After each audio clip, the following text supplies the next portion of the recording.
بسم الله الرحمن الرحيم. الحمد لله والصلاة والسلام على رسول الله. اللهم وفقنا لما تحبه وترضاه، وبعد، فسلام الله عليكم ورحمته وبركاته. درسكii hore waxaan ku soo tilmaamnay الدولة الخوارزمية iyo tataarka dagaaladii dhex maray. waxaan soo tilmaamnay in dowladda ay duntay, madaxweynaheediina uu baxsaday, kadibna uu ku geeriyooday jasiirad yar oo ku dhex taalla baxru khaswiin. waxaynu soo marray magaalooyinkii bariga xigay ee waaweynaa, siiba bukhaara iyo samarqand iyo wixii ka ag dhadhowaa oo tataarku ay gacanta mariyeen. waxaynu hadda isku dayi doonnaa bal isla sanadkaasi 617 hijiriyada oo runtii ahaa sanadkii ugu cajab badnaa laynta muslimiinta marka loo eego taariikhaha hore, inaynu dul marro cabbaar dowladdii oo bilaa madaxa, magaalooyinkii oo ciidamadii jabeen, iyo Jenkis Khan waxa uu ka yeelay. dowladda tan labada gobol ee ugu waaweynaa waxay ahaayeen gobolka la yidhaahdo khuraasaan iyo gobolka la yidhaahdo faris, ama aan idhahdo gobolka la yidhahdo khuraasaan, faris waa u soo noqon doonaa, iyo gobolka khawarzim. khuraasaan waa gobol ku yaalla waqooyiga afghanistan iyo bariga eeraan. intaasoo la isku daro ayaa taariikhdii muslimiintii hore loo yaqaanay khuraasaan. waxaa ku yaallay magaalooyin waaweyn oo caan ah oo ay ka mid ahayd balkh, ay ka mid ahayd marwa, ay ka mid ahayd nisabuur, ay ka mid ahayd haraat. waa magaalooyin inta badana maqashaan fulaan annaysaburi, imaamu muslim oo kale, ama fulaan almarwazi, waa reer marwa, ama albalakhi. magaalooyinkaasi waxay ahayd magaalooyin waaweyn oo muslimiinta dhulkay deganaayeena, ilaa laga soo gaadho ghazna, dowla alghaznawiya dhulkay joogi jirtay. ghazna waa kaabuul hoosteeda, ilaa 150 kilomitr bay ka hooseysaa. khawaarzamna waa magaaladii samarqande aan sheegaynay bay bari ka sii xigtaa iyadu markaa, ama aan idhaahda galbeed waqooyi bay ka xigtaa. galbeed waqooyi ayay samarqanda ka xigtaa. waxaana mara webiga jiixoon loo yaqaano oo markaasi hadda dhex mara labadan dowladood ee uzbekistan iyo turkmanistan la yidhaahdo. Jenkis Khan wuxuu ku tala galay inuu bulshada madaxdeedii duntay marka hore baqa geliyo si aan cidnaba uga hor imanin. dabeetana 3 kooxood oo ciidamadiisa ka tirsan ayuu kala diray. 3daa kooxood koox wuxuu u diray iqliimka loo yaqaano farghana. farghana waa gobolka ugu xiga China markaasi. dowla alkhawaarzimiya dhowr iyo 10 dowladood oo imika jira ayaa la isku odhan jiray. dhankaa Jainay xuduud kala lahayd, dhankanna Ciraaq bay xuduud kala lahayd. dhankan sare qawqaaz oo dhan bay haysatay, dhanka hoosena ilaa Sind bay joogtay. webiga Sind mara waa Bakistan, webiga dhex mara. bakistan qaybteeda koonfureed karmaan la yidhaahdo iyo waxaasoo dhammina dowladda ma ka tirsan. marka waa dowlad aad u ballaadhan. si hadda waxaan joognaa qaybteedii sare oo ah dhulkii buuraleyda ahaa, dhulkii barwaaqada badnaa, dhulkii dowladdu ku xoog badnayd. qaybtaas sare marka aynu joogno, kooxda koowaad wuxuu u diray magaalada la yidhaahdo farghana. farghana waa uzbekistan bay ku taallaa. waa magaalooyinka markaa iyada iyo otraar baa ugu xigay dhanka China. 500 kilomitr baa markaa bari looga kacayaa samarqanda, oo meeshii markaa uu joogo duqii Jenkis Khan ahaa. koox labaadna wuxuu u diray magaalada turmud, imaami tirmidi, tirmid intaba way u akhriyaan. imaami tirmidi magaaladu ka yimi weeyaan, saaxibu sunanka waddankan hadda uzbekistan la yidhahday ku taalla. wuxuu kaloo diray iyadu 100 kilomitr oo quray koonfur ka soo xigtaa samarqandada marka aynu joogno. wuxuu kaloo diray koox kale oo qalcad weyn oo kalaaba la odhan jiray oo qalcadihii ugu waaweynaa ee nahru jooxuun ku yaallay ah saddexdaa firqadood buu diray saddexdaa meelood buu u kala diray saddexda meeloodba dadkii ku noolaa waa shacab dhulkaa lala simay raggii waa la laayey dumarkii waa la addoonsaday carruurtii kadaalik wax kasta oo ka jiray wuu tirtiray waa ka uu tilmaamayo ruwaat taariikh nin ka midaba wuxuu leeyahy waxay yidhaahdeen buu yidhi ina atataara laa yartawuuna ila biاddimaa walaa yascaduuna ila biاlkharaabi waاtadmiir wainahum laa yuhzamuun bay yidhaahdeen tataarku kuma haraad beelaan dhiigga mooyaane waa dhiggii cabo waxay kaloo ku sifaynayeen liibaanta iyo farxadda iyo badhaadhaha iyo sareedada iyo barwaaqada waxay gaadhaan marka uu ummad la halaagee la tirtiro yacni waa joogkooda waa cayaartooda iyo faraxooda iyo rayrayntooda iyo sareedada iyo barwaaqadooda waxay helayaan marka ay dad tirtiraan ka saddexaad waxay idhahdeen waa ciidan aan la jebin maxaad u malaynaysaa shacab risaalada la gaadhsiinaya ay noocaa tahay dowladdeedii sarena ay duntay jinkisaan iyo ciidamadiisii markaa waxay soo galeen markay saddexdaa magaalo soo baabi'iyeen ee dadkii la wada baqogeliyey ayaa waxaa loo soo kacay afghanistaan waqooyigeeda waa dhulkan taajiku degaan waxaa la soo qabtay magaalada la yidhahdo balkh markay yimaadeen waxaan hore loo arag bay sameeyeen laakiin dambay ka lahaayeen reer balkh way u soo baxeen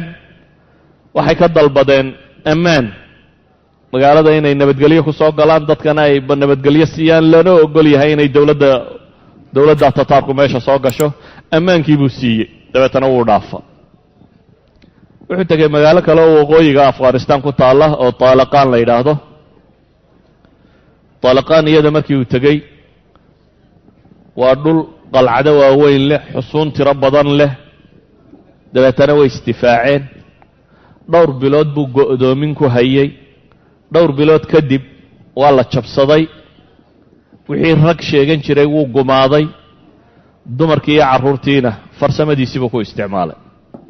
wuu soo dhaafay wuxuu yimi magaalo loo yaqaano marwe markii uu soo galay waa magaalo weyn marwe oo turkmanistaan ku taalla balkht aynu markaa sheegayne uu cahdiga siiyey 450 kilomitir ayay galbeed ka xigtaa magaaladaasuu soo galay magaaladan markii uu ku soo socday reer balkh buu soo maray qoladii uu ammaanka siiyey wuxuu yidhi idinka ammaan baan idin siiyey laakiin bishart way la dagaalgelaysaan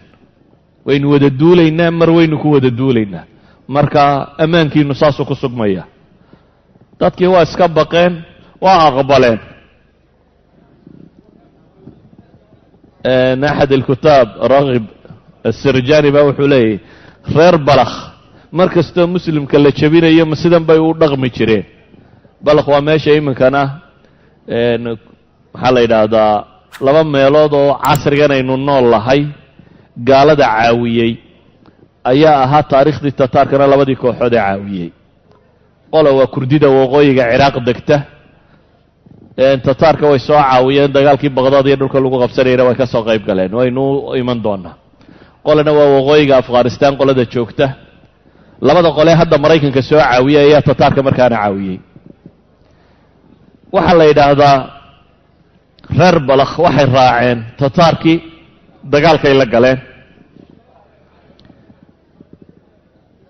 ciidan ballaadhan oo uu hogaaminayo jankiskhaan wiil uu dhalay ayaa marwo soo qabtay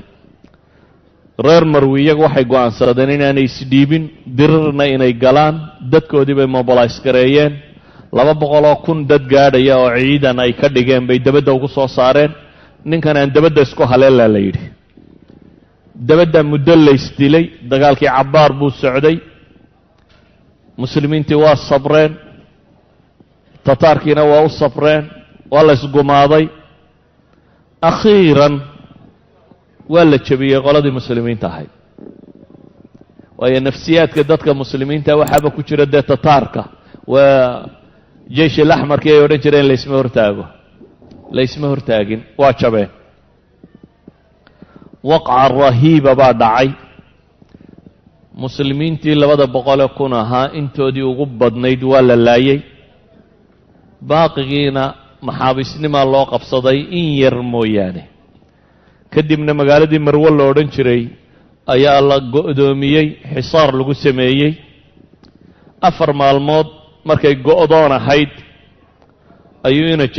ina Jinkis Khan waraaq u qoray ninkii qaa'idka magaalada ka ahaa wuxuu leeyahay niyow wixii dhacay dhace hadda aan nabadgelyo kala saxeexanno waxaan idin siinayaa magaaladiina tan ammaan bishart ammaanka aan ku siinayo waxaan rabaa inaynu kala saxeexanno aad soo baxdo aynu wada hadalno ninkii magaalada madaxda ka ahaa arrinkii wuu aqbalay mar haddii magaalada laga guurayo caynkana ammaan la bixinayo dagaalkiina wuu ku qadhaadh yahay wuu soo baxay waa u yimi markii uu yimi ina Jinkis Khan wuxuu faray in sida boqorrada loo soo dhoweeyo waxaa la sameeyey soo dhoweyn weyn xaflad baa loo sameeyey ninkii madaxda ahaabaa meesha yimi waa la ixtiraamay waa la maamuusay kadibna wuxuu yidhi waxa aan rabaa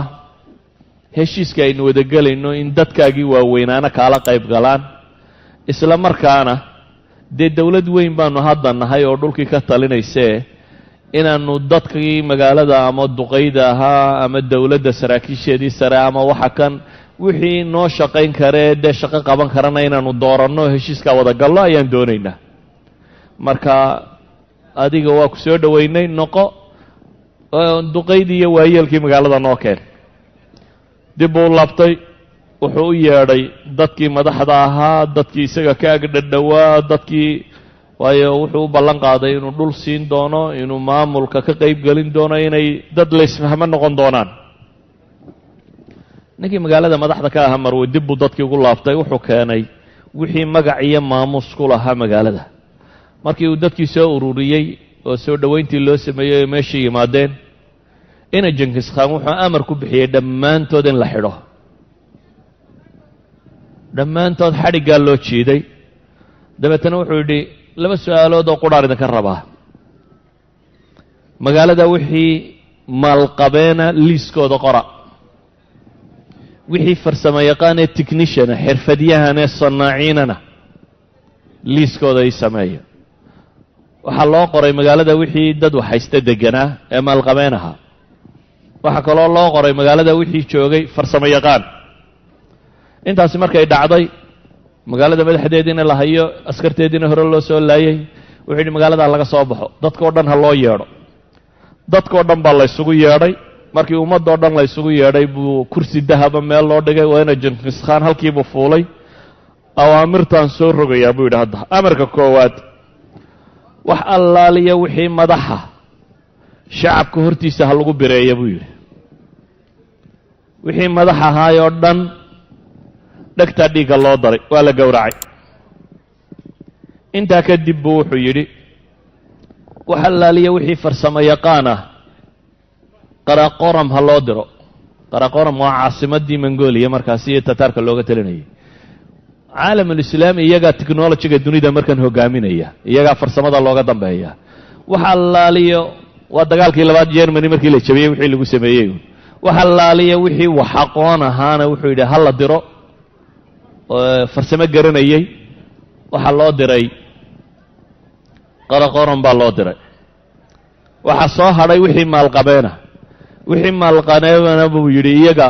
waa in la toorjar gareeyaa ilaa intay ka caddaynayaan wixii khasnad magaaladan taallay meesha ay taallo wixii taajir ahaana waxaa lagu guray garaaca loo diray iyo tumista waxii adduun ay hayeen iyana waa sheegeen magaalada buu yidhi ciidanku ha galo wixii wax fiicanee ثمينة شيء قيمة لي يالا لعق يالا ذهب يالا wax qurux la yaala waxaasoo dhan magaalada laga soo guro buu yiri ciidankii magaalada ay galeen wixii wax qiimo yaalay oo dhan baa la soo guray 3 maalmood ayaa la gurayay magaalada wixii yaalo askartu shaqo kala haynin wixii magaalada nafle yaala in la ururiyo 3 maalmood baa la gurayay baa la yiraahdaa xataa guritaanku wuxuu gaadhay bay yidhaahdaan boqor hore boqorradii muslimiinta ka mid oo sanjar lo odhan jiray ayuu yidhi xabaashiisa ha la qodo isna dahabiyo wuxuunbaa malaa ku jireen xataa boqorkii sanjar lo odhan jiray xabaashiisii waa la qoday iyadoo la baadi doonayo wuxuun in la heli karo intaasi markii ay dhacday ee magaalada wixii hanti yaallayna la qaatay ayuu amarkii kama dambaystaha bixiyey wuxuu yidhi magaaladani wayna la dagaalantay ciidan baana inugu soo saartay waa maanta laga bilaabo ha la laayo dhammaantood wuxuu soo rogay qaanuun labaad oo ah dadka magaalada jooga oo dhan in la laayo magaalada dhammaanteed baa la dilay baa la leeyahay ibnu lasiir fii kitaabihi alkaamil wuxuu leeyahay ina jinkis khaan wuxuu amar ku bixiyey markii dadka la wada laayay in meydka loo tiriyo buu yidhi dabeetana meydkii baa la soo tiriyey tiradii meydku wuxuu noqday buu yidhi 700,000 goob qura la wada dhigay 700,000 oo qof oo hal magaalo degan yacni waxaad ka fakertaa cawaasimtii dunidu dhulkaasay ahaan jirtay waaga meelaha ugu badan ee bini aadam dega bay ahaan jirtay 700,000 oo qof baa madaxa laga jaray magaaladiina buu leeyahay marwo la odhan jiray ikhtafaa dikruha min ataariikh buu leeyahay warkeedu taariikhda halkaasuu kaga baxay intaa markii ay sameeyeen bay ka dhaqaajiyeen waxaa la qabtay magaalo la yidhahdo nisabuur nisabuur iyana waa magaalo weyn oo khuraasaan gobolkaasi ka mid ah waxay ku dhacdaa waddankan hadda eeraan la yidhaahdo waqooyi berigiisa bay ku taallay nisabuur markii uu yimi reer nisabuur iyana way isku dayeen inay isdifaacaan 5 maalmood ayuu go'doomiyey go'doonkaa 5 maalmoodii markii uu dhacay oo xisaar lagu hayay oo dadkii baqeen oo naftii isugu timi oo wararkii marwe iyo dee samarqando iyo bukhaare iyo talq iyo wixii uu magaalo soo baabiyey warkoodii la hayo dadka waxaad mooddaa intaan laba soo gaadhin inay geeri baqayaan yacni baqdin daraaddeed inay geeriyoonayaan ayuu akhiiran magaaladii furtay dabeetana wuxuu yidhi magaalada dadka ku jiro oo dhan dabadda ha loo soo saaro meel saxaaraha la isugu soo saaro magaalada markii dadkii ku jiro o dhan dabadda loo soo saaray ayaa waxay sheegayaan ina jinkis khaan baa loo tego waxa la yidhi magaaladii hore aynu laynay dadkii badhunbaa seeftu ku dhacdayo iyagoo aan dhimanin laga dareeray dadku may wada dhimanin dadkani waa dad raba inaan qof noolaanin almuwafaq albaqdaadiy taarikhyahankaasi wuxuu lahaa lama arag buu yidhi dad u soo baxay inay wax tirtiraanuun la arag buu yidhi dad intay dal qabsadaan raba inay xukumaan markaas buu yidhi tataarku mulki iyo waxbaba may doonin inay wax tirtiraan umay rabeen waxaa loo sheegay magaaladii hore ay tirtireen 700,000 lagu dilay dadkii wax nolol uun ku sugnaa inay jiraan wuxuu yidhi magaalada tan dabadda ha la ysugu soo saaro kadibna wuxuu amar ku bixiyey magaaladan si aan u hubiyo dadkeedu inay dhinteen dilku waxa weeyaan buu yidhi qof kasta waa in madaxa la gooyaa qaar kasta madaxa iyo inta kale waa inay kala baxdaa dadka madaxa ha laga wada jaro si loo xaqiijiyo qofku inuu dhintay culamaa'i taariikh waxay yidhaahdaan magaalada tanna bil istithnaa iyadaan waxba laga reebin ayaa raggoodii madaxa laga jaray wixii dumar ahaana la ka haystay 15 maalmood baana magaalada baadhitaan lagu waday oo dahab iyo lacag iyo xoola laga raadcaynayay nisabuurna waxay ka tageen baa la yidhaahdaa atharan bacda cayn raad iyadoo ah meeshii magaalada ahaan jirtay iyana saasaa lagaga tegey haraat magaalo la yidhaahdu soo galay haddana afghanistaan waqooyigeeda ku taalla ibnu jinkis khaan waxba yaan taariikh balballaadhin siduu kuwii hore u galayana wuu ka takhallusay magaaladan markii la leynayay nin boqora haystay oo la odhan jiray melik khaan boqorkiina waxoogaa yaroo ciidankiisi ka mid u qaatay casrigaa waxay caan ku ahaayeen boqorradu ibixiyo u bixi intay yidhaahdaan wuxuu kaxaysan karaa intuu kaxaystay inuu taw yidhaahdo waaw in ciidan uu kaxaystay dabeetana meeshii buu ka baxsaday magaalo bilaa ciidan uu soo galay kadibna wuu tirtiray khuraasaan 677 hijriyada sanadka gudihiisa ayaa dhammaanteed la tirtiray culimada taariikh waxay leeyihiin min acjab al-umur allati marrat bil ardi itlaqan weeyaan bay dhahdeen lama arag khuraasaan bay dhahdeen oo dhammaystiran sanad gudihii wakhtiga yare intaa leeg in sidaa loo galo taariikhda hore iyo dibtoona looguma arag khuraasaan markuu hubiyey inuu tirtiray ayuu ka tallaabay gobolkii boqortooyadu ay deganayd khawaarzam alkhawaarzami buu ahaa boqortooyada iyo dowladda oo dhami gobolkaas dowladda laga xukumi jiray ayuu u weecday gobolka kani wuxuu u dhexeeyaa uzbekistan iyo turkmanistan labadaa dal dhexdooda buu ku yaallaa waxaa mara webiga jixon la yidhaahdo khawaarzam waa magaalo hani ah xagga dhaqaalaha istraatiiji ah oo meel khatara ku taalla population aada u tiro badani degan yahay boqortooyadii waddankan maamuli jirtay dhulka dadkoodii degan yahay ah kadib maadaama ay taliskii meeshu ay ahaan jirtay ah Genghis Khan wuxuu u diray ciidamadiisii ugu tiro badnaa khawaarzam wuxuu kaga xisaabtamayaa maadaama dad badanina degan yahay dagaallo xooggan inay la kulmaan ficlan way isku dayeen gobolkan dadkii degi jiray iyo magaalada tan inay isdifaacaan 5 bilood ayay qaadatay inuu xisaar ku hayo go'doomin 5 bilood wuu furan kari waayey ciidankii tataarka waa u suurto geli weyday inuu dabeetana waa la soo kordhiyey ciidankii tataarka mar labaad ayaa la tiro badiyey ugu dambayntii waxay ku guulaysteen tataarku derbiga qayb ka mid ah aswaar baa magaalooyinkii qadiimka ah ku wareegsanaan jiray derbi difaac laga galo derbigii qayb ka mida buu dumiyey dabeetana wuu soo galeen dagaal baa bilaabmay dagaal aada u halisaa qabsaday labada kooxood ba waxaa la yidhahdaa tiro aada u badan baa ka halaagsantay yacni dad aada u tiro badan waa la ysku madhay markuu arkay Genghis Khan ciidamadiisa inuu khatar ku jiro ayuu haddana madad kale u soo diray ciidan saddexaad baa yimi oo tataarka ah laakiin magaaladan yare miskiinta ayada cidi uma maqna waayo muslimku qolo waliba tuula gaara baa naftu kaga baxday wixii isku xidhi jirayna waa tii la waayey oo boqorkii baxsaday magaaladii waxay isku dayday inay dagaal ku jirtaba akhiiran waa la jebiyey dabeetana dadkii wax dhuunta wax godgala wax baxsada waxba sibay yeeleen baadhitaankaaba inugu tiro badanaya bay yidhaahdeen maxaynu samaynaa magaaladan wuxuu go'aamiyey magaalada waxay leedahay dhaam aada u weyn oo webigan biya uu ku shubo oo sad dheer derbi dheer uu magaalada ka xigo wuxuu yidhi magaaladan waa inugu rabshad badataye sadka ha la dumiyo derbigaa la dumiyey dhaamkii magaalada ku yaallay baa lagu faruuray khawaarzam webiga jixon baa lagu daray ilaa hadda webiga jixon bay ka mid tahay magaalada gebigeediiba wuxuu raaciyey webiga ayuu ku daray dadka intii baxsatee god gashay iyo meel gashay iyo guri ku dhuumatay iyo kan ku dhuumatay waxaa la raaciyey daadka waxay dhahdaan taariikhda lama hayo wax la mid ah qowmu nuux mooyaane qowmu nuux sidii alle u qarqiya badda ugu daray ayaa magaalada tan iyo dadkii joogay dhammaantood badda lagu daray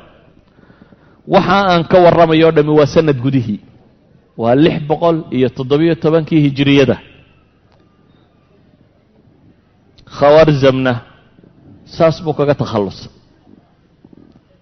waxaa markaa uu tataarku gacanta ku dhigay khuraasaan iyo khawaarzam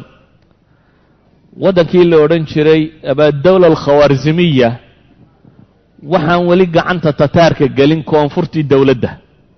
koonfurta dowladda waxa weeyaan kaabul laga soo bilaabo ilaa iyo bakistan iminka waa intii sare qawqaaziyiinta iyo eeraan dhinaceedaa bariyo intaa sare intuu qabsaday waxaan weli gacanta dowladda tataarka gelin markaa dowladdii khawaarzimiyiinta la odhan jiray koonfurteeda waxaa haystaa boqorka inankiisii jalaaluddiin nin la yidhaahdo inamadiisii roonroona ka mid ah ayaa madax ka ah haatan wuxuu noqday azaciimi sharci lidowla madaxda qura ee dee la ictiraafsan yahay waddankii uu leeyahay wuxuu isku dayey inuu ciidamo urursado dhulka intan markaa laysugu soo baxee laysu imanaya waa dhul adag waa dhulka afghanistan loo yaqaano maanta waa dhul buuraleeya waa dhul aan farduhu si fudud u gelin waa dhul aan taariikhda hore dadka degan loo jibin jirin, waa dhul dadka degaa yihiin dad dagaalyahana, waa dhul dadka degaa dad xamaasa iimaaniya leh oo wax iska dhiciya, waa dhul dadka degaa inta badan aanay aqoonin gumaysiga waxa loo yaqaano. saa daraaddeed ciidan buu urursaday uu samaysanayo uu samaysanayo jalaaladiin ibnu moxamed ibnu khawarzam shah uu rabo inuu iskaga difaaco tataarkii. markii uu ciidankaasi urursaday waxa uu madaxa magaalo la yidhahdo ghazna 150 kilomitir bay koonfur kaabul ka xigtaa.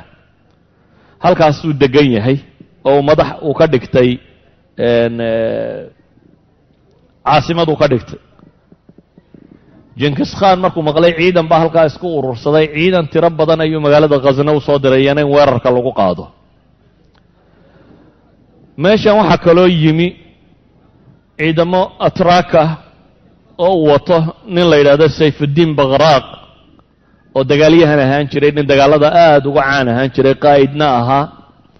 oo 30 kun oo ciidana wata ayaa soo galay. isna wuxuu ku biiray jalaaluddiin ciidankiisii. waxaa kaloo meesha yimi 60 kun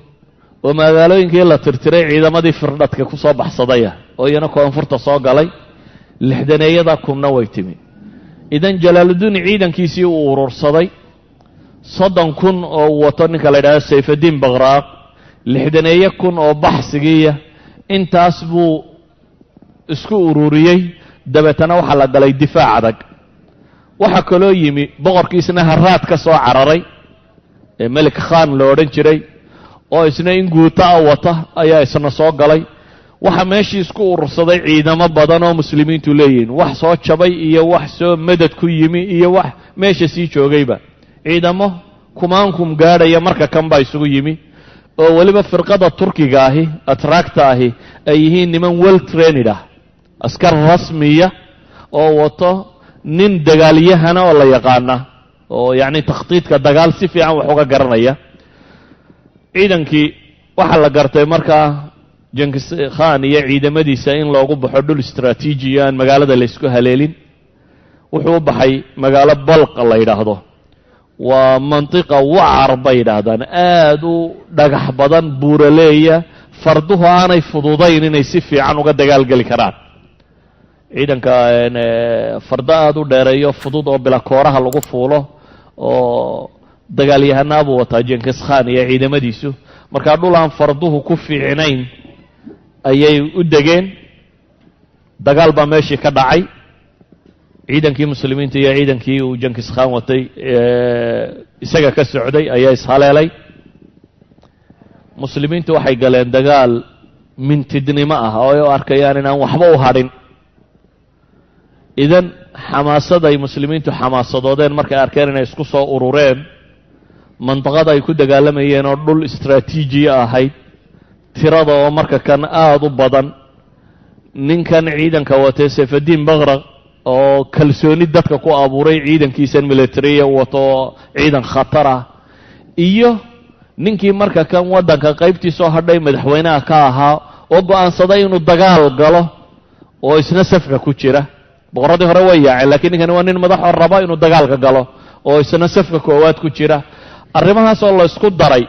waxay keensatay inay muslimiinta niyaddu u dhisanto oo ay garan karaan inay wax iska dhiciyaan. muddo markii la isjafayey dagaalku socday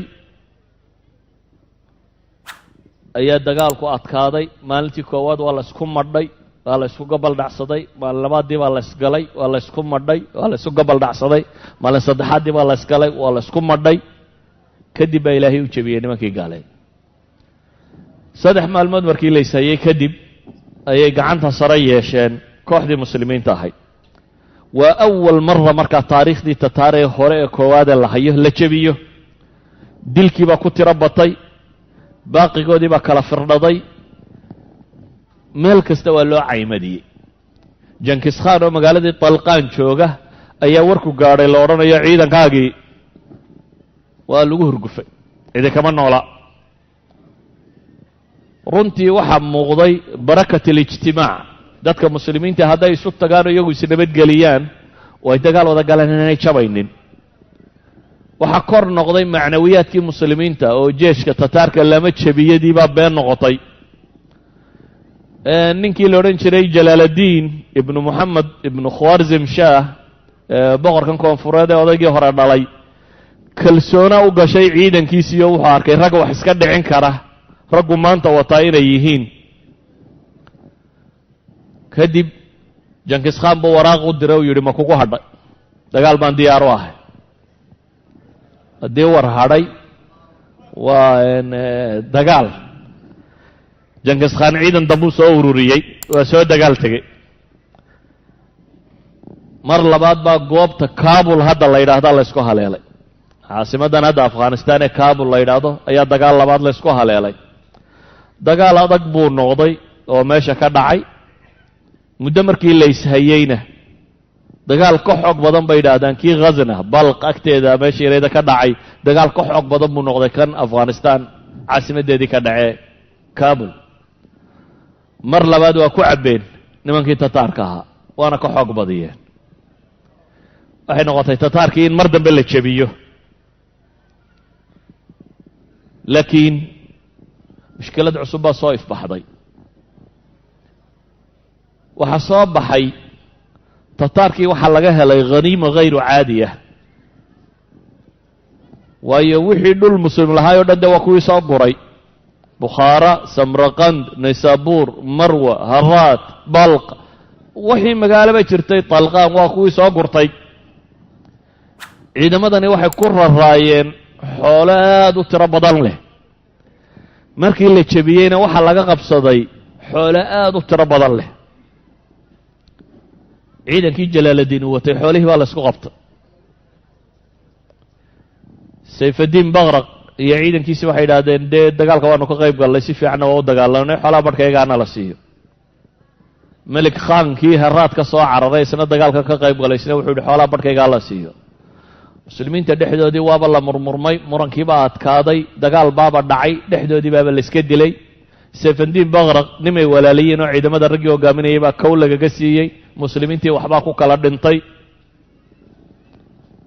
markay halkaa marayso ayuu sayfadiin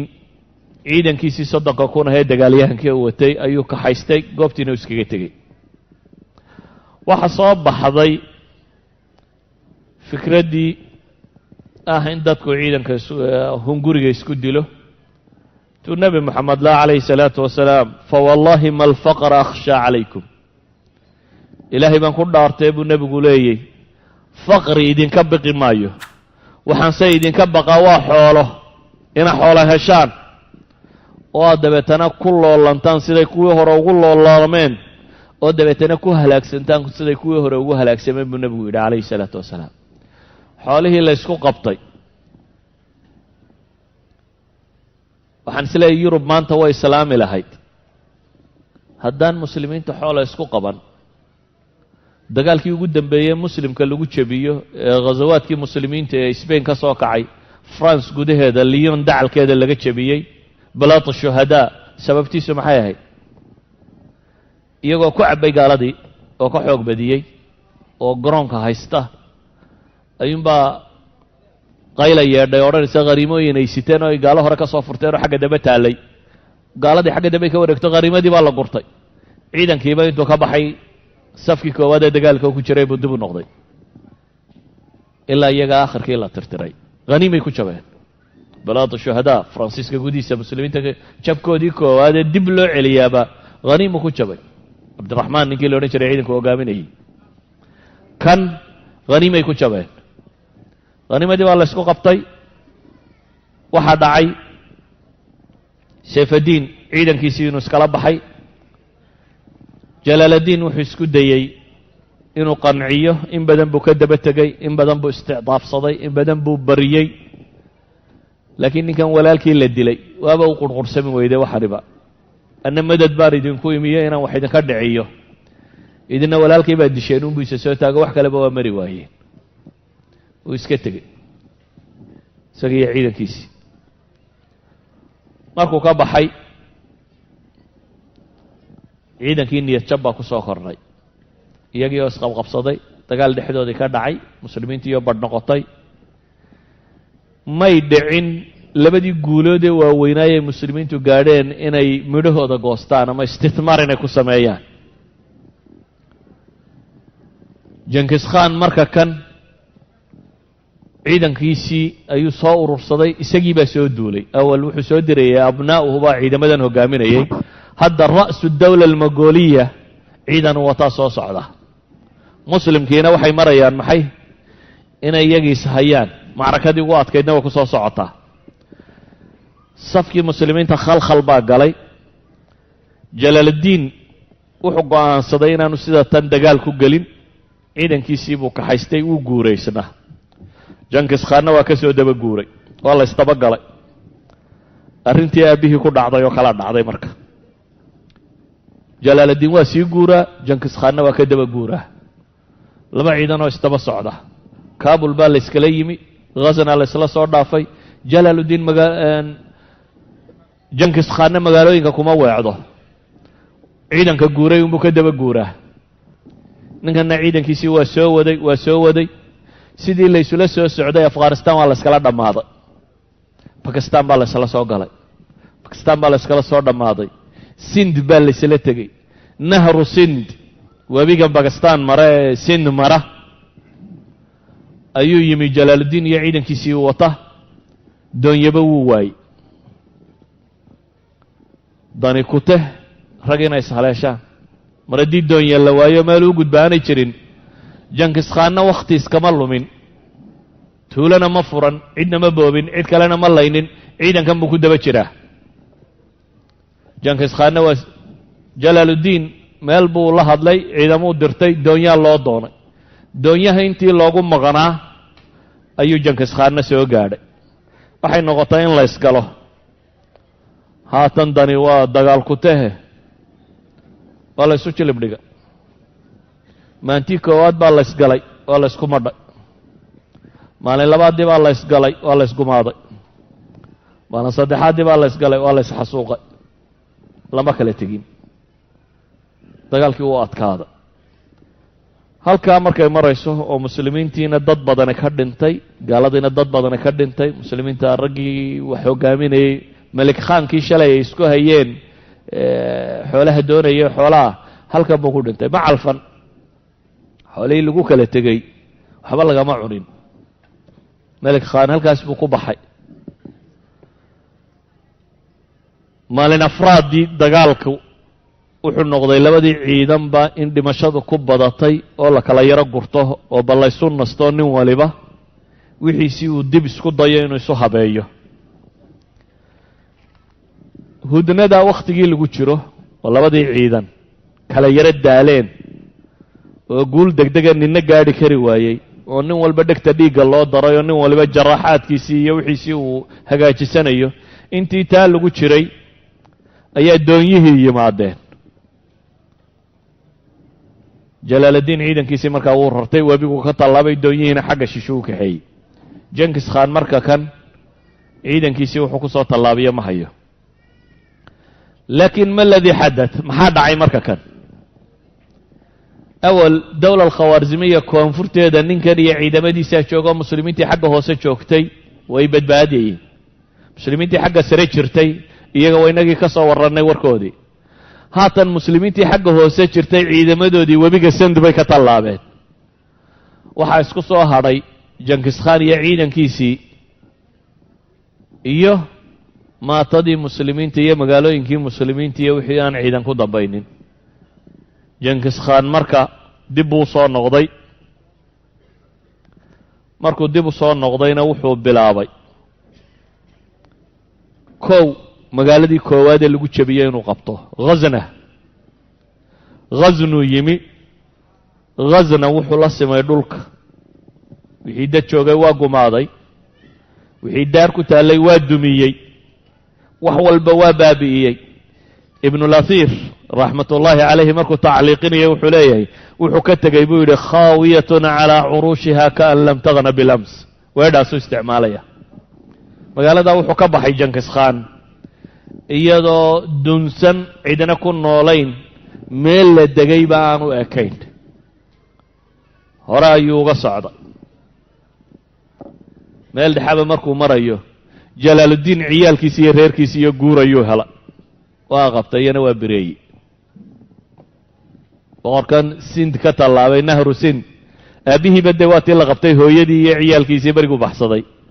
kana markuu baxsaday waxaa la qabtay intuu dhalayna dhegtaa dhiigga loo daray iyana waa la bireeyey haddaan iska soo koobo warka waanan waxba akhrinin wixii muslim la laayee dambe jenkis khan afghanistan oo dhan buu qabsaday afghanistan waa dhulka ugu istaraatiijisan caalamulislaami bay ka mid tahy waa dhul bay yidhaahdaan koreeya buuraleeya ninka qabsadaa jayna uu ku duuli karo indiya uu ku duuli karo ciraaq iyo xagga uu ku duuli karo qawqaas uu ku duuli karo waa eshiya halka laga xukumo bay yidhaahdaan eshiya halkaad ka xukunto haddaad afghanistan qabsato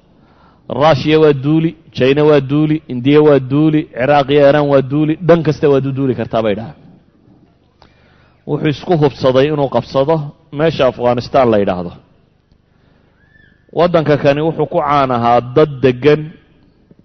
oo dagaalyahana oo caynkana laakiin ciidamadoodii labada goor jabiyey iyana warkoodii waan soo mar jenkis khan hadda gacantiisa waxa ku jira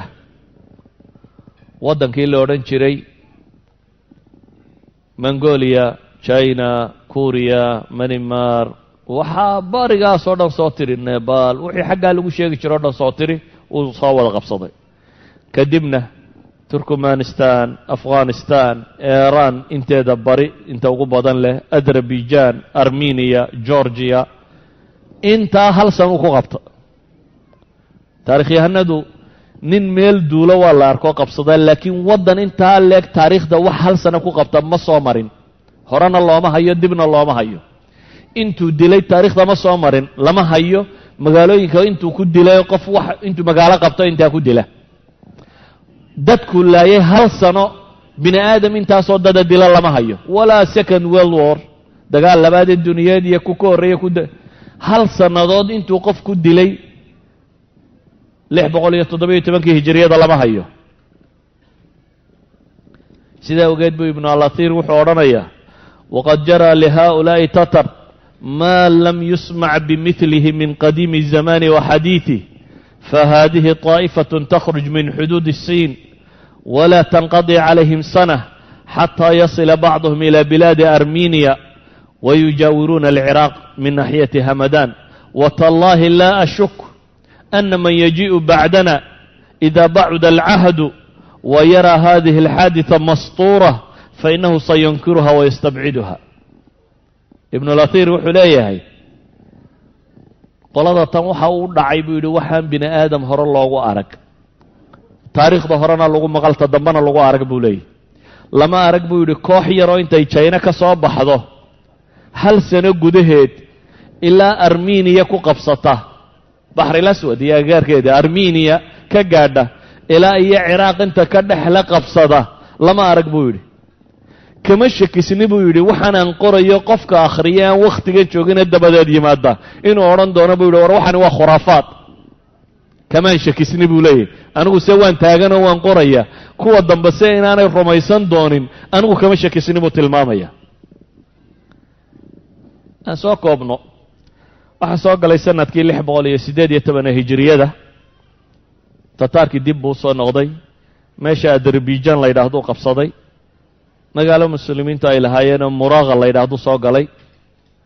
taarikhyahanadu waxay yidhahdeen magaalada tan marka kan gabadh baa ka telinaysay waa muslim gabadhi u taliso magaaladaasi gabadhu ka telinaysay buu soo galay dabeetana manjaniiqu waa madaafiicdii waagaa jirtay waa baal lagu guro dhagxanta oo lagu tuuro dabka oo lagu tuuro gaas iyo waxa qarxa inta la isku rido lagu tuuro yacni madfacu intaanu noqon kabaarudu qarxisa waxaan jiray mid farsamo kala qarxiso oo wax tuura marka manjaniiqa ahaan jiray waagaa madaafiicda jirta manjaniiqyadu u dhigtay manjaniiqyada waxaa kaloo loo isticmaali jiray axjaarta waaweyn ee derbiyadan qalcadaa lagu duminaya lagu tuuri jiray manjaniiqyu u xidhay dabeetana waa dumiyey magaaladiina wuu qabsaday bishii safar afarteedii baa la yidhaha 618 ayuu magaaladaana qabtay caadadii uu lahaa buu mariyey raggiina waa laayay xoolihii iyo wixiina waa qaatay dumarkii iyo carruurtiina waa la faraxumeeyey ibnulatiir markuu taariikhdan ka warramayo wuxuu sheegaa wuxuu yidhi dadka warramaa waxay ii sheegeen dadka siday u niyad jabeen buu ka warramaya nin tataari intuu ku soo baxo 100 muslim oo meel fadhiya inuu yidhahdo ha dhaqaaqina iswada taaga oo la iswada taaga buu leeyahy oo midba mar madaxa ka jaro waxay taariikhyahanadu sheegeen buu leeyay inay gabadhi ku soo baxda rag muslimiin ay tiraahdo istaagtaaga oo iyadu layso dee waa maraykanka aad arkayso in imka laga baqayo istaagtaaga haddii la yidhaahdo waa in la istaagtaaga waxaa dhacay dadka baqihii galay wuxuu gaadhay xad tataarka la yidhaahdo raggoodaaba ka dara dumarkooda say wax u laayaan oo rag iyo dumar iyo wax walba laga boqo tataar sheegta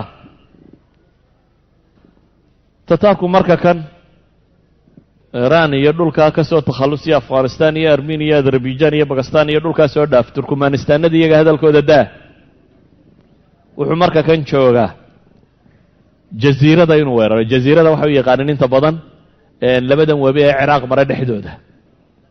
waa ciraaq waqooyigeeda waqooyiga ciraaq wuxuu isku dayay inuu arbiliya meeshaan iminka akraadu degan tahay arbil inuu weeraro iyo muusal waa ciraaq waqooyigeeda labada magaale ah boqorkii hurday ee annaasir lidiin ilaahi la odhan jiray waa boqorradii ugu liitay muslimiinta soo maro ka mid ahaa oo xukuma baqdaad ayaa marka kan maqlay waqooyigii ciraaq in la soo galay dawla alkhawarzimiya intii la tumayay wuu faraxsanaa waayo dawla alkhawarzimiya col bay ahaayeen ciraaq la laynaya bay ahaayeen marka isagu waa faraxsanaa haatatan baqaa soo galay waayo ciraaq waqooyigeedii buu marayaa ninkii arbiliya baa la marayaa maxay iyo muusal wuxuu isku dayay inuu ciidamo muslimiina ururiyo wuu dhawaaqay muslimiintu ha soo baxdo ciidamuu sameeyey nin ka mida saraakiishii muslimiinta ee markaa joogtay mudfuruddiin la yidhaahdo mudfuruddiin ayaa ciidankii loo dhiibay imisaa u malaynaysaan boqorkani ciidanku isu keenay boqorkii dhammaa ee ciidanka baadi doonay 800 oo nin buu soo helay bay yidhahdeen alkhilaafa alcabaasiya annaasir lidiin illaah 800 ayuu soo helay 800 baa loo dhiibay mudfuruddiin oo la yidhi bal arbil tataarka ka hortag oo 800 oo nin mudfuruddiin waxoogaagiisii ciidana buu soo kaxaystay arbil agagaalkeedii iyo meelaheedii buu yimi wararkii baa isgaadhay inay muslimiintii soo baxday ayuu jankiskhaanna loo sheegay iyo ciidamadiisii alkhilaafa alcabaasiya waa magac aad u weyn oo 500 iyo dheeraad sannadood jiray hadda waxaynu jooganaa maxay 618 hijriyadaan idinkan warramaya waxaanay bilaabmeen 632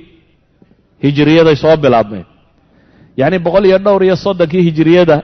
ilaa 612 5 qarni dawlad soo jirtay weeyaan waa dawlad dunida dacladeeda gaadhay waa dawlad aqoonta dunida hogaamin jirtay waa dawla uulaa bay ka tahay waxay huwantay shaadh weyn oo dunidu ka cabsato laakiin ciidan 800 ay wadataa waxaa ku xisaabtamay jankiskhaan markaa in 800 iyo waxaan la sheegayaa khudca inay tahay taktiiki military inay tahay oo intan yar intay hadhow loo baqa carari doono dee fakha ciidankii weynaa ku dhici doono dabeetana wuxuu go'aansaday inuu xarbu istinsaaf galo ee aanu muwaajaho gelin alkhilaafa baa hadda taagan dee awal dawla alkhawarzamiya bay ahayd alaan waa alkhilaafa alcabaasiya waa dawladdii muslim oo dhammi hoos tegayey arrinku si fudud wax loo geli kara maaha sidaa awgeed tataarkii waxay go'aansadeen xarbu istinsaaf ku dhufo ka dhaqaaq iyo boob iyo kolba meel la galo iyo baqagelin iyo baabka in la galo laakiin aan ciidanka kan la waajihin iyo inuu sameeyo maxay axlaaf iyo itifaaqiyaat iyo heshiisyo iyo gaashaanbuur dunida inuu la soo heshiiyo gaashaanbuuro soo samaysto si khilaafada markaa loogu wada diulo kadib qoladii khilaafadana ilaahay baa marka kan badbaadiyo dib baa looga noqday hamadaan iyo xaggaasuu u kacay hamadaan buu cagta sii mariyey ordaweyl magaalo la yidhaahdo cagta sii mariyey wixii uu dhankaas sii layn kara buu sii laayey ilaa iyo uu ka gaadhay magaalada tabriiz la yidhaahdo tabriiz waa hore ay yimaadeen waxay yimaadeen wakhti qabooba oo baraf ku dhacayo dabeetana ninkii boqorkii markaa haystayna wuxuu siiyey waxoogaa xoolaa iyo dhar iyo lacag iyo ballan buu la galay intoodii bay qaateena waa kuwii iska tegey waxaa haystay ozabik ibnulbalhawaan ninkaynu ku tilmaamayno oo nin khabriyo cabaa bay ku sheegaan taarikhyahanadu al'aan waa wakhti jawigu uu fiican yahay dee ballankana awalba muu aqoonin waxay isku dayeen markaa haatatan inay weerar rasmiya magaalada ku qaadaan laakiin magaaladiina way isbeddeshay intii waxaa qabsaday shamsudiin atakraa'i nin la odhan jiray oy taarikhyahanadu yidhaahdaan wuxuu ahaa nin adduunkiisa iyo aakhiradiisaba fahmaya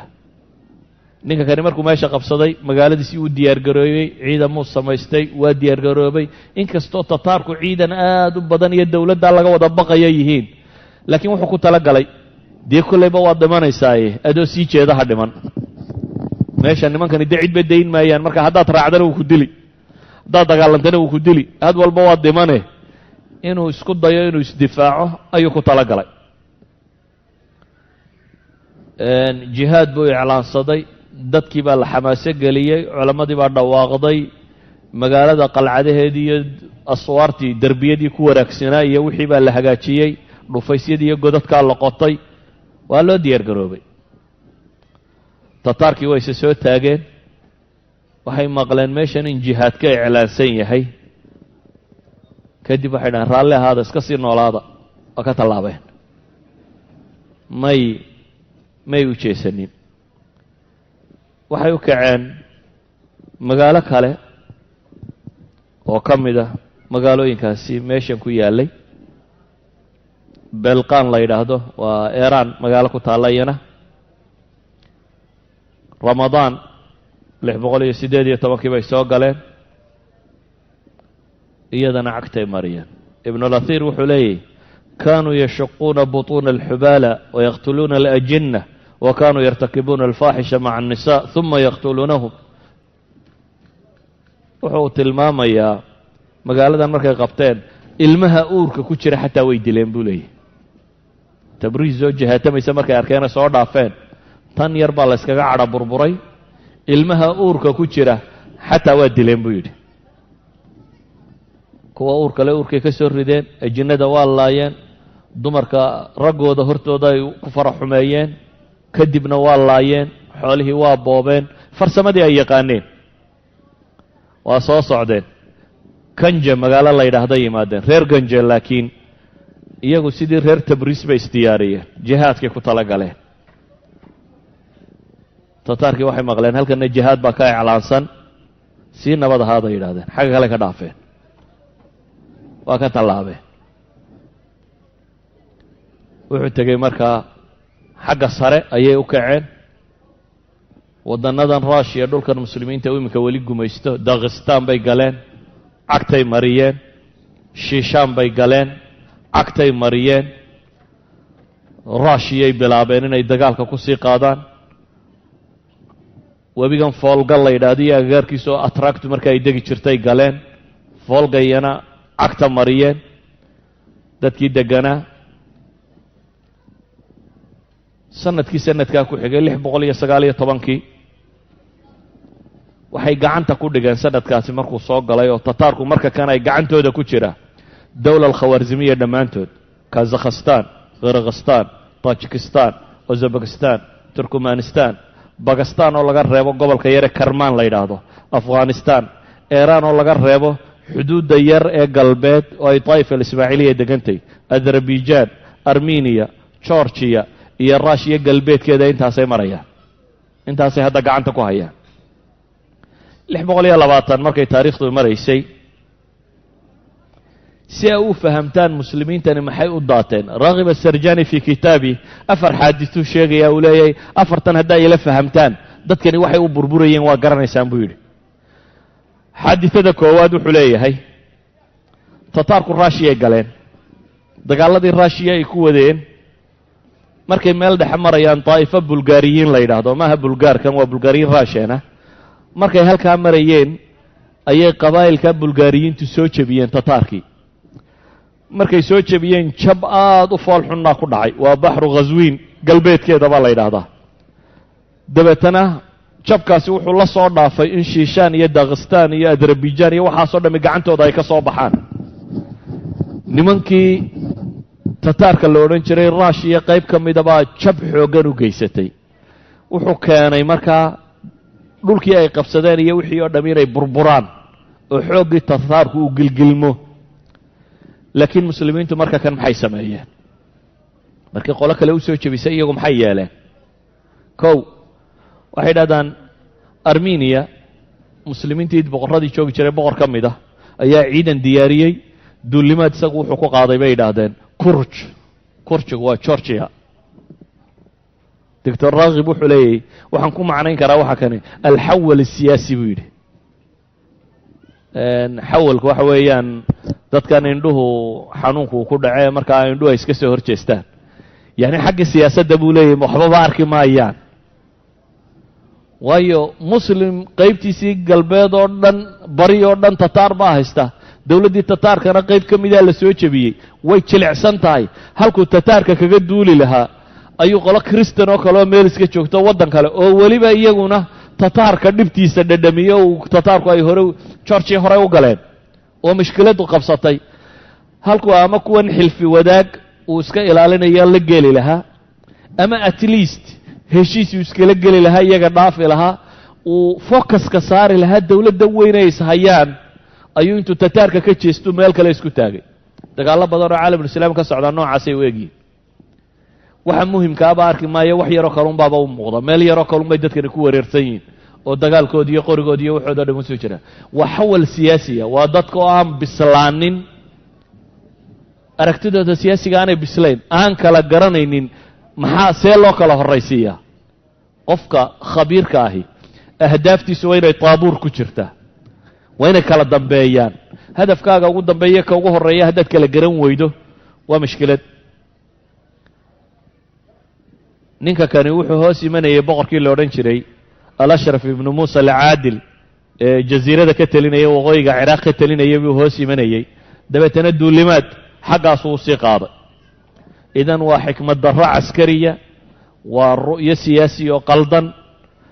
labadii kooxood waa isku madheen kiristanka iyo muslimka ahaa markii naftu iskaga baxdayna heshiis baa la wada galay waana istayna ah waa goorma labaduba tataarka iska dhicin kari lahaayeen laakiin markay labadiiba naftu iskaga baxday ayay heshiis wada galeen kaasi waa dhacdada koowaada uu tilmaamayo wuxuu leeyahy dadkani say u fakerayaan ma rabaa inay la garataan dhacdada labaada uu tilmaamaya waxa weeyaan tataarku markii ay jabeen gobollada eeraan gudaheeda waxaa ka soo baxay nin cusub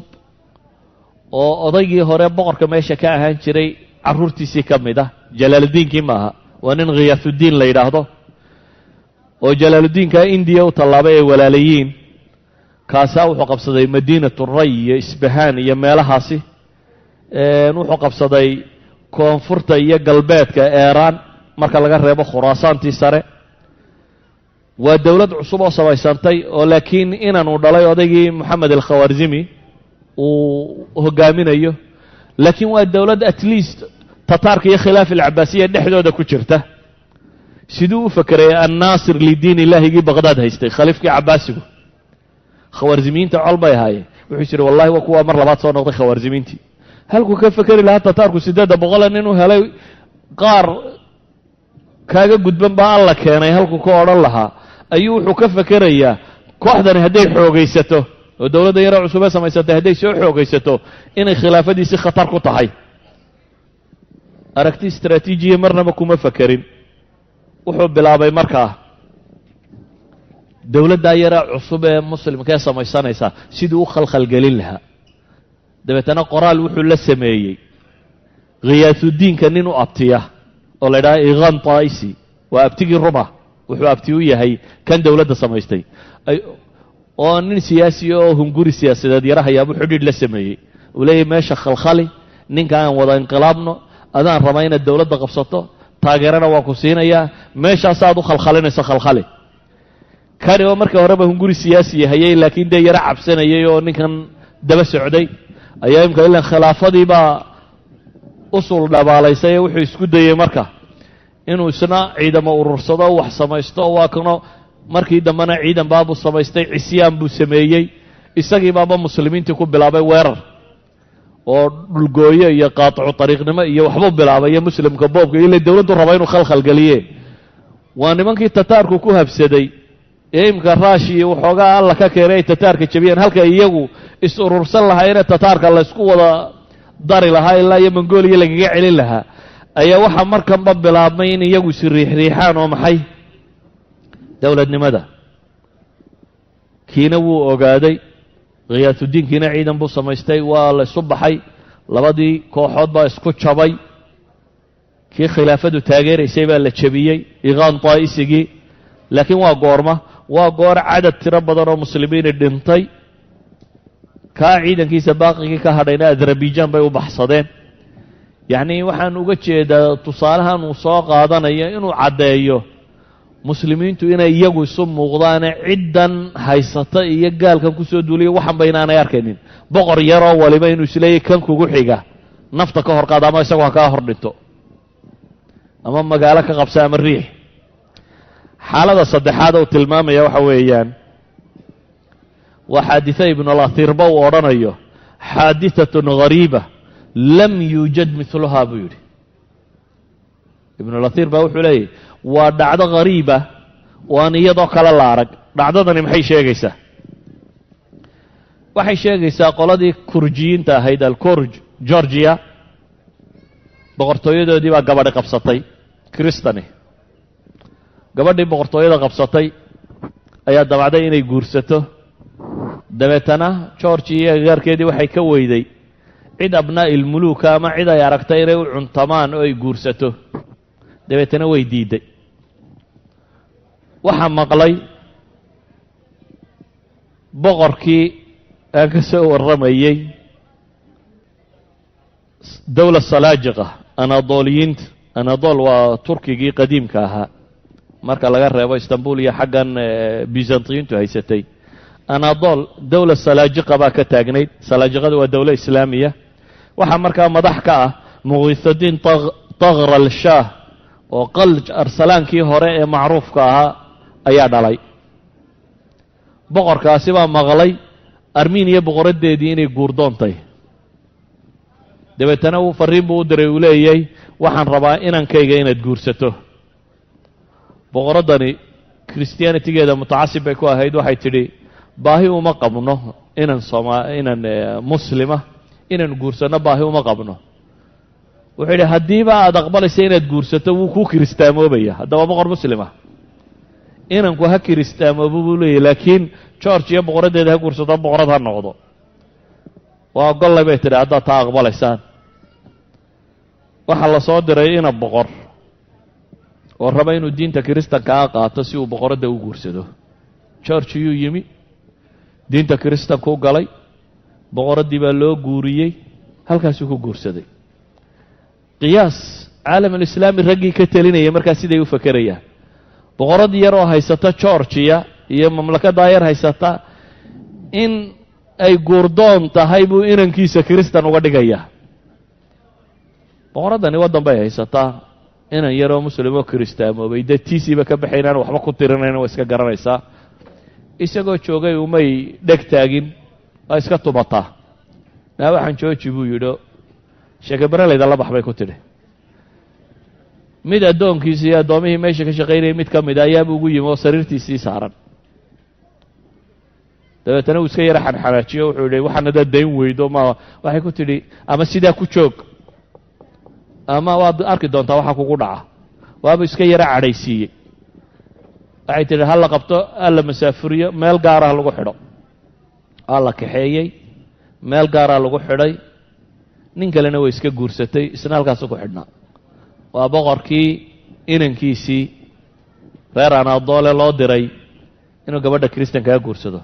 yani xaadiثadani maxay tilmaamaysaa waxay tilmaamaysaa siday maadiyiin u noqdeen dadkan muslimiinta ah iyo caqaa'iday rumaysayin inta ay tamar leeg tahay dadkaasaynu rabnaa inay markaa caalam alislaami marka kan wax ka dhiciyaan waa iska soo koobaya wakhtigu waa dhammaad baan filaya inkastoo aanan muuse waraaqdiisii wali haynin 621 markay taariikhdu maraysay waxaa dib u bilaabmay khiyaatuddiin ninkii la odhan jiray aynu ka soo warrannay ee dowladda yara cusub aasaasay mandaqada faris la yidhaahdo inteeda badan buu qabsaday waxaa ku soo baxay nin kale oo sacduddiin ibnu dakla la yidhaahdo dabeetana dhexdoodii bay iska dileen dad badan baa ku kala dhintay akhiiran waxay noqotay khiyaatuddiin inuu meeshii u soo xoog badan karo sacduddiinna la yaro riixi karo warkaasi isagoo taagan oo muslimiintu saan isu laynayso ayaa tataarkiina 3,000 oo askaray faris u soo direen madiinatu rayi bay soo baabi'iyeen saawa bay soo baabi'iyeen qumtan aaraantu ay degan yihiin bay baabi'iyeen qaashaan magaalo la yidhaahday baabi'iyeen hamadaan bay soo baabi'iyeen farsamadoodii bay dib soo celiyeen waa 3,000 oo nin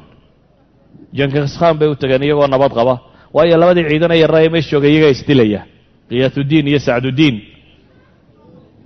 iyaga isdilaya taaifa yaroo 3 kurina magaalooyinkay tirtiraysaa oo ay sii wada 622 taariikhdu markay maraysay ayaa dib waxa u soo hambaabiray jalaaluddiinkii waadiga sindi ka tallaabay ee indiya u tallaabay indiya dowlo khawriyiin la yidhaahdo muslimiina baa degan iskumanay fiicnayn jalaaluddiinkan laakiin inuu xagga iska waajaha buu tataarka ka doorbiday kadib buu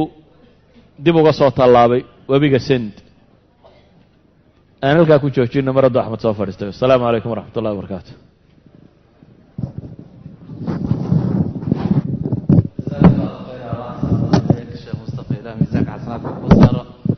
waqtigoona celina awadeed waa ka xunnahay raalna aado mawduucii muxaadarada saddexaad iyo mawduucan tataarka maanta intaan inoo joogta insha allah walaalaha waxaan ogeysinaya دونت تاريخ الورى بدمائي وحميت أرضي وافتديت سمائي دونت تاريخ الورى بدمائي وحميت أرضي وافتديت